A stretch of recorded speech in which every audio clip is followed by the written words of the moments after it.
ப்ரான்னாலே எல்லாருக்கும் ரொம்ப பிடிக்கும். அந்த ப்ரானை வச்சு சூப்பரான ஒரு பிக்கிள் ரெசிபி எப்படி பண்ணுறதுன்னு பார்க்கலாமா? இதை ஒரு வாட்டி செஞ்சு ஸ்டோர் பண்ணிங்கன்னா 1 மாதம் வரைக்கும் கெட்டு போகாது. இது பண்ணுறதுக்கு இன்றைக்கி நான் 2 கிலோ ப்ரான் எடுத்திருக்கேன். இந்த ப்ரான் எல்லாம் நீட்டாக க்ளீன் பண்ணணும். முக்கியமாக இதுக்கு பின்னாடி இந்த மாதிரி கட் பண்ணி ஒரு நரம்பு இருக்கும். அந்த நரம்பை வந்து ரிமூவ் பண்ணிடுங்க.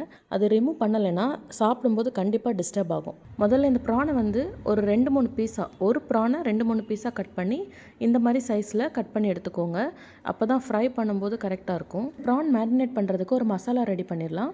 அதுக்கு முதல்ல 3 டேபிள் ஸ்பூன் அளவுக்கு மிளகாய்த்தூள் எடுக்கும்போது கொஞ்சம் ஜாஸ்தியாகவே எடுத்துக்கோங்க. ப்ரான் கம்மியாக இருந்துச்சுன்னா அதுக்கேற்ற மாதிரி அட்ஜஸ்ட் பண்ணிக்கோங்க. இப்போ 1/2 ஸ்பூன் மஞ்சள் தூள், 3/4 ஸ்பூன் அளவுக்கு பெருஞ்சீரகத்தூள், 3/4 ஸ்பூன் மிளகுத்தூள், ஒரு ஃபுல் ஸ்பூன் அளவுக்கு இஞ்சி பூண்டு பேஸ்ட் தண்ணி எதுவும் சேர்க்காமல் அரைச்சது, தேவையான அளவு உப்பு சேர்த்துட்டு தண்ணி சேர்க்கவே கூடாது. இப்போ 2 ஸ்பூன் வினிகர் ஆட் பண்ணி நல்லா மிக்ஸ் பண்ணி எடுத்துக்கலாம். வினிகர் பத்தலைன்னு நினச்சிங்கன்னா இன்னும் 1 ஸ்பூன் கூட எக்ஸ்ட்ரா ஆட் பண்ணிக்கோங்க. இது வந்து நார்மல் குக்கிங் ஒயிட் வினிகர் தான். இந்த மசாலா மிக்ஸ் பண்ணும்போது க்ளவுஸ் போட்டு மிக்ஸ் பண்ணலாம். அப்படி இல்லைன்னா இந்த மாதிரி ஸ்பேச்சுலா வச்சு மிக்ஸ் பண்ணுங்கள். கை வச்சு மிக்ஸ் பண்ணிங்கன்னா ஈஸியாக அந்த ஊறுகாய் வந்து கெட்டு போயிடும்.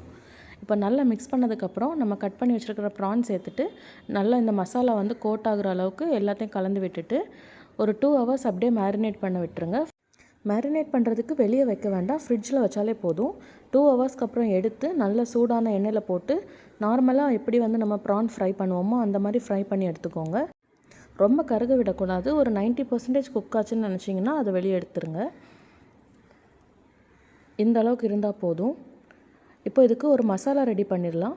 அதுக்கு முதல்ல இஞ்சி பூண்டு ஈக்குவலாக வச்சு அரைச்ச இஞ்சி பூண்டு பேஸ்ட் கூட ஒரு 3 பச்சை மிளகாய் எக்ஸ்ட்ரா ஆட் பண்ணி அதையும் அரைச்சி எடுத்திருக்கேன். இப்போது 1 கப் அளவுக்கு அந்த இஞ்சி பூண்டு பேஸ்ட் இருக்கணும். அதில் 1 ஸ்பூன் அளவுக்கு மிளகாய் தூள், ஒரு 50 mlலேருந்து ஒரு 70 ml வரைக்கும் வினிகர் ஆட் பண்ணி நல்லா மிக்ஸ் பண்ணி எடுத்துக்கோங்க. தாளிக்கிறதுக்கு இஞ்சி பூண்டு ரெண்டையுமே வந்து இந்த மாதிரி குட்டி குட்டியாக கட் பண்ணி எடுத்து வச்சுருக்கேன். இதில் வந்து ஒரு 2 கை அளவுக்கு இஞ்சி, 2 கை அளவுக்கு பூண்டு இருக்கும்.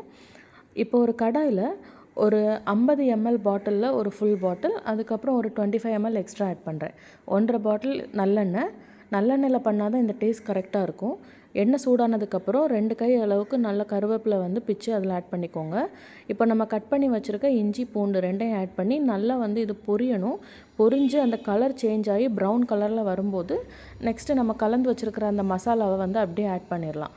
இதை நல்லா மிக்ஸ் பண்ணி விட்டுக்கோங்க.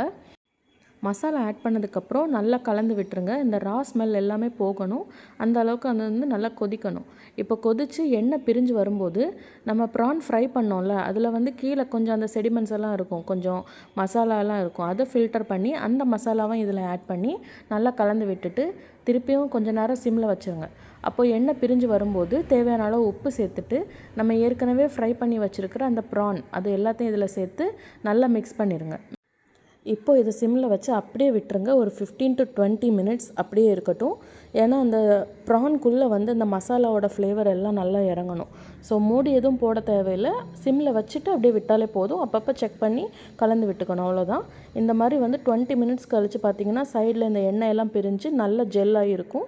அவ்வளோதான். இதை அப்படியே வச்சுட்டு நல்லா ஆறுனதுக்கப்புறம் ஒரு கண்டெய்னரில் சேஞ்ச் பண்ணி ஃப்ரிட்ஜில் வச்சு யூஸ் பண்ணிங்கன்னா 1 மாதத்துக்கு ப்ரான் ஊறுகாய் கெட்டே போகாது. தேங்க்ஸ் ஃபார் வாட்சிங்.